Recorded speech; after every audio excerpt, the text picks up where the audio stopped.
ભીલડી બ્રહ્મ સમાજ દ્વારા એક દિવસીય ક્રિકેટ ટુર્નામેન્ટનું આયોજન કરાયું.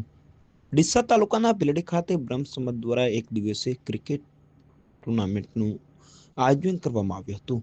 આ ટુર્નામેન્ટમાં મુખ્ય મહેમાન તરીકે ડીસાના પૂર્વ ધારાસભ્ય તેમજ બનાસકાંઠા ક્રિકેટ એસોસિએશનના પ્રમુખ શશિકાંતભાઈ પંડ્યાએ ખાસ હાજરી આપી હતી.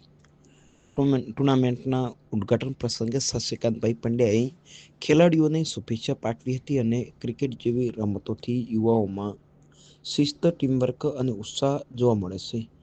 તેમને સમાજ દ્વારા આયોજિત આવા રમતોત્સવોને પ્રોત્સાહન આપવાની જરૂરિયાત પર ભાર મૂક્યો હતો.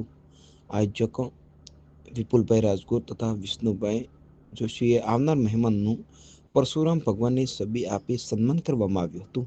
કાર્યક્રમમાં સમાજના આગેવાનો તેમજ ભીલડી પોલીસ સ્ટેશનના પીઆઈ ધવલભાઈ પટેલ તથા મનુભાઈ જોશી, રાજુભાઈ રાજગોર તથા સોયલા સરપંચ નારણભાઈ જોશી, રઘુભાઈ રાજગોર તથા ભાવેશભાઈ રાજગોર કાર્યક્રમ દરમિયાન બ્રહ્મ સમાજના આગેવાનો, યુવાનો તેમજ મોટી સંખ્યામાં ક્રિકેટ પ્રેમીઓ હાજર રહ્યા હતા.